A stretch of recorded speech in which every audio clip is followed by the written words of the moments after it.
channel. Today we're going to be doing the final 1 month review of this HAIRVIVI unit that I ordered, well, that I was gifted about a month ago. So it's been a little bit over a month.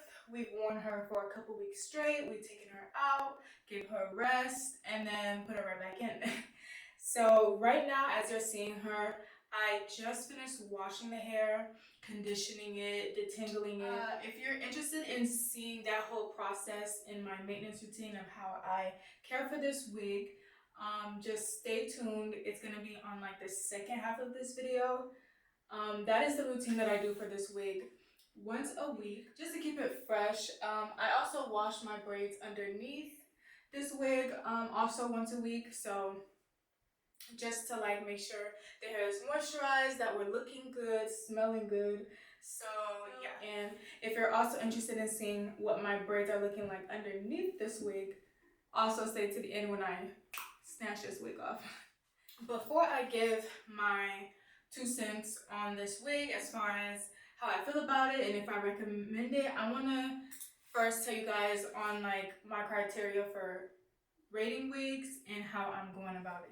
For wigs, I like to think of them as like three. So your shelf is gonna be your here for a good time, not a long time type wigs, like your fast fashion type wigs, your cheaper wigs.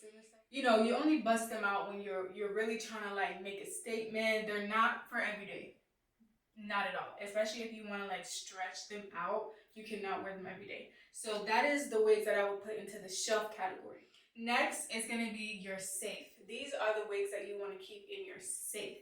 These are your, you know, when in doubt type of wigs. Like, you know, if you have something last minute or you just need your hair done. Like you need, you know, something for the next week, the next 2 weeks, something that you don't have to think about. You want to have these in rotation. You can wear them for a week at a time, 2 weeks at a time, put them to the side, wear something else, and come back to it in the future. That's the safe wigs that you want to keep in your safe. These are going to be your 100% virgin hair. They're a little bit more pricey, and right off the bat, I'm going to put this HAIRVIVI unit is a safe wig. You want to put this wig in your safe. And I'll get to more of the hair itself after I'm done with these tiers. Can you guys see how I'm just like, I cannot stop running my fingers through the hair? It's nothing like a freshly washed wig. So yeah, and I'm loving this like blowout. This is the best blowout that I've done thus far. Anyways, so the last tier is gonna be the vault. The vault is gonna be your all reliable. This is gonna be your ride or die wigs, like your wigs that, you know, they ain't going nowhere. These are those wigs. You want to keep those wigs in your vault, and this is gonna be like the most expensive hair, the best quality hair, and this is gonna be your raw hair.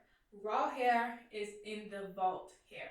This is gonna be, you can wear it for however long you want. You can keep it for years at a time. These are your investment wigs. If I ever talk about hair and whether you are thinking about buying a wig or trying a wig that I recommend, this is how I view the wig, and then you can make the decision on your own. So I feel like this is more helpful than just saying, okay, buy this hair, it's good hair. Like, how good is it? And like, based on my budget and my hair goals and like where I'm at in life, what I want to do with the hair, how much money I have, like this is, you know, a better gauge.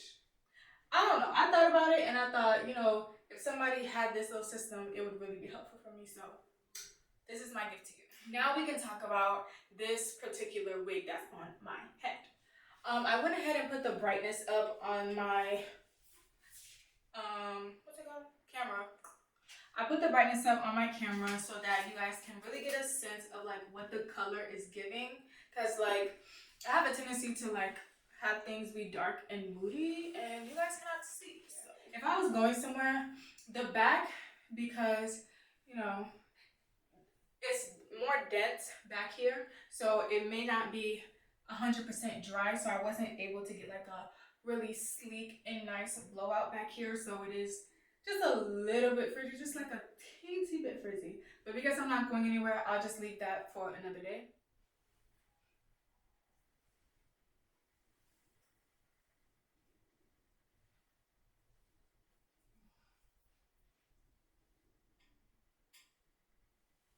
Okay, so I think it goes without saying that I obviously recommend this hair to you guys. I want to go over some pros. I have absolutely no cons about the hair. The things that I do have to say, I put them in the category because to me it's not a full-blown con. It's a like it could be better. Like we could fix this. So yeah, we're gonna start with the pros. The pro is this natural HD lace. This lace is so good. Lace is bomb.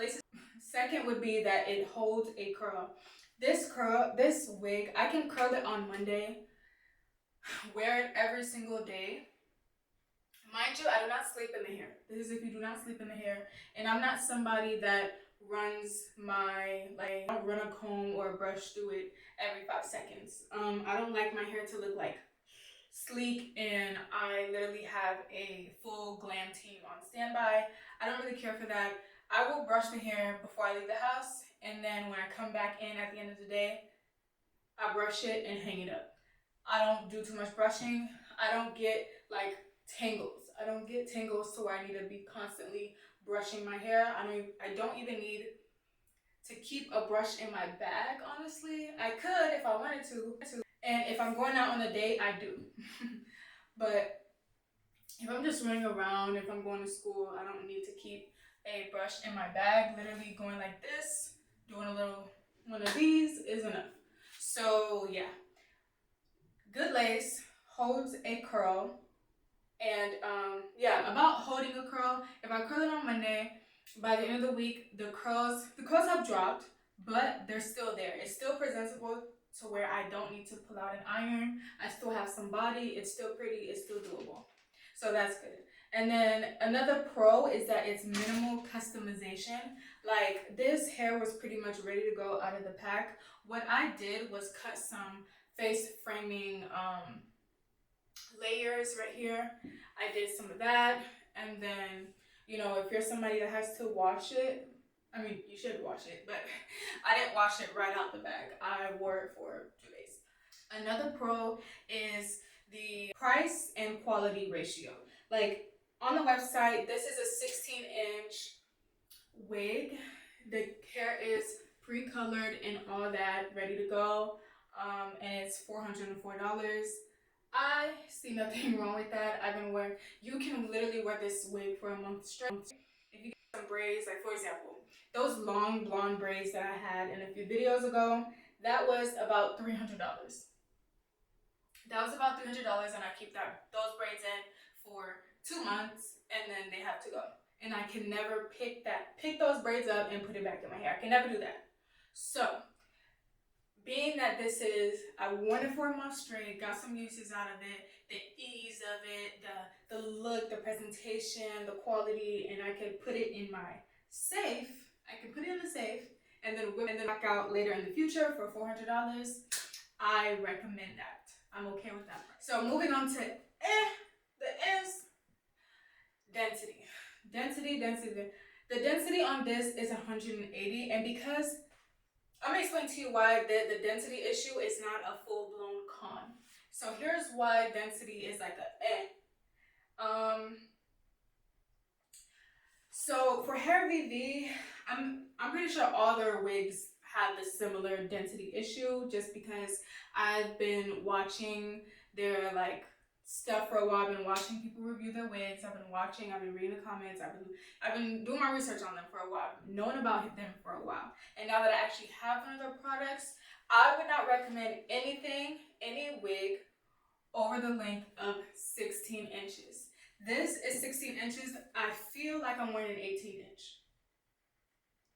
Yeah. So, I mean, I'll let you, decide how you feel about that. Me personally, I feel like this length is great for like every day. It's great for every day. It's great for running errands. It's great like a staple wig. 16-inch is a great staple wig length. And for that reason, I don't think that the density is a con. I just recommend only purchasing wigs from them if it's 16 inches or shorter. Because if you get an 18-inch or a 20-inch that's down here, the density issue is going to become an even bigger problem. I feel like for this hair to be longer and the density still be the same, that would just be too much. And with longer lengths, the price is higher. I wouldn't pay $500, upwards $600 for a 20-inch wig, 22, and the density is like this. I couldn't do it. At that point, if you want longer hair, I would say just go ahead and invest in some quality bundles. Go ahead and get you some raw hair, or go ahead and get you some good virgin bundles and construct the wig yourself. But as far as getting a wig, I don't think it exists, honestly. I don't think you're gonna find a wig that is 20 inches or 20 plus with good density and good quality for less than $400 or less than $500. Yeah, you're gonna pay around $600 and you're not gonna be happy with the density. That's what I'm noticing. So that's the density. And then the color customization. I feel like when I first unboxed it, it just had that like wow. It had that wow to it. I don't know if it's my doing because I'm not a pro. I use shampoo that I have on hand. I use conditioner that I have on hand. I use heat protectant. I use penetrating oil. I don't use hairspray because I'm not sure if the color issue is my own doing, but I'm just acknowledging that the color is not as vibrant as when I unboxed it. I'm still very happy with it. It's not like it's a completely different wig. No. And like on the lighting situation, yeah, it's still very pretty. All right, and then another is the fake scalp situation. I went ahead and cut out the fake scalp situation that it comes with. I went ahead and cut that out because I wear a wig cap because I can protect my entire head. The fake scalp is only wherever the lace is. So it's unnecessary to me. That's just my final opinion on that. So that I don't care for that. And then the last is that not all of the knots are bleached. This wig is advertised to be you know, the knots come bleached. And I noticed, like, I don't know if you can see, but you can see the knots. Not everything is bleached. I don't know. Some knots are bleached, some knots aren't. Sometimes, like, maybe it's just the edges are bleached. I'm not sure what that's about. I don't know if it's just my wig or if that's how they do things. And because that's not a full-blown F to me, full-blown con to me, is because if you know about hair and stuff like that, when you bleach knots, it weakens the integrity of your hair. So the wig will be prone to more shedding if you bleach the knots. If you didn't know, now you know. So that will affect how, like, the lifespan of the wig if all the knots were bleached. So that is one reason why the fact that not all the knots are bleached, that's not necessarily a con to me. If anything, and it's not a pro either because they advertise it that it's, you know, all bleach when it's not. So it's not a pro either. It's an because it's not completely true, but at the same time, it's not hurting me. And because the lace is so good, it doesn't even matter that the knots aren't bleached, honestly. So yeah, it just means that the wig will last longer for me, and I am absolutely okay with that because the knots are strong.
So we're meeting up with her at 7. So that's pretty much what our day is going to look like. Crap, I forgot to put on my, and I think I'm about to put my tennis shoes on. I feel like this is perfect. Like these will be perfect with this outfit. You know what? I just decided these are gonna work. That's why I put on my white socks so that I can possibly wear these when they're downstairs. So I didn't know what they're gonna look like, but this works. I feel like it's very.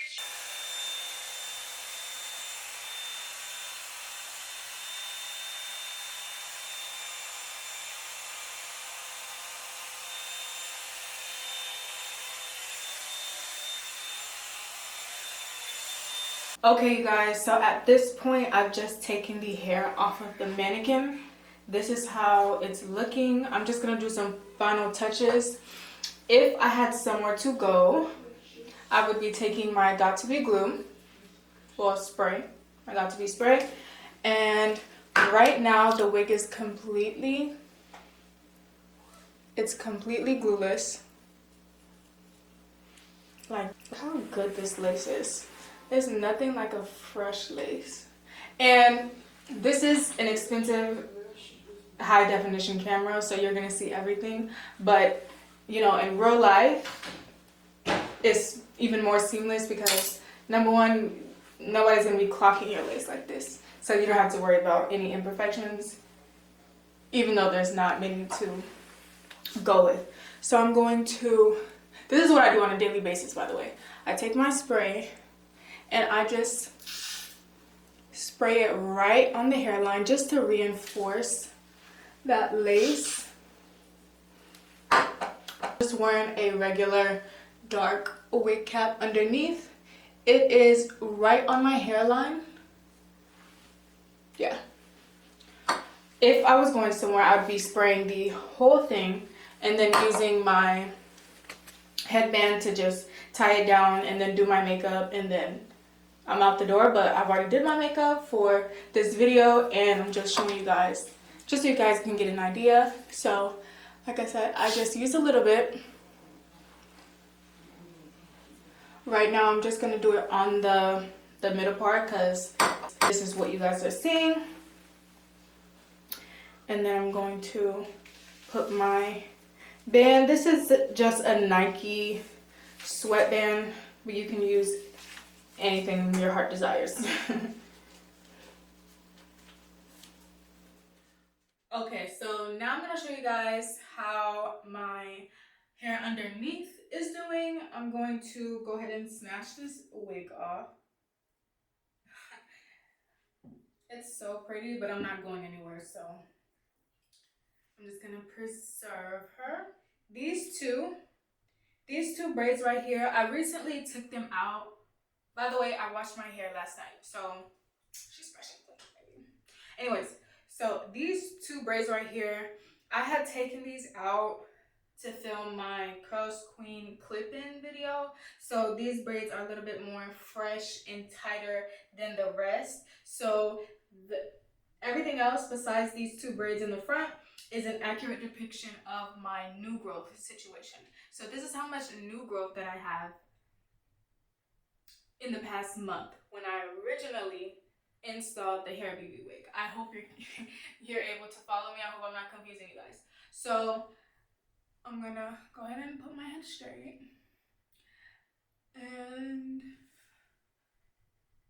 this is, like, that's the level playing field. I'm gripping the braid and I'm pulling it up. Like, I'm taking my finger and I'm gonna try to put it behind the braid. If I let it go. Okay, finger to my scalp. You can see my finger. I pull the braid up, you can no longer see my finger. So that is how much new growth that I got. So yeah, like I said, I wash my hair every week. I moisturize it 2 times a week. I like to seal the moisture with grease, and then whenever I'm dealing with some itchiness or dryness, I go ahead and oil my scalp and I'm good. But because I've been washing my hair every week, that's something I've never done before. I was someone who subscribed to oh, you only need to wash your hair once a month as a black person. But I'm noticing that is not true, and one of the reasons why I had to get a big chop was because my hair is severely dry. So now that I'm using like a moisturizing shampoo, moisturizing conditioner, I'm washing it every week, I'm using moisturizing products, I'm just being mindful and taking care of my hair. It just looks healthier and it's growing. So I am excited to see how much we grow in the next year because I'll be wearing and rocking protective styles for the next year. And yeah, so back to regular scheduled programming. That is the end of today's video. Thank you so much for watching. I appreciate you. Don't forget to like, comment, subscribe, and I'll see you in the next one.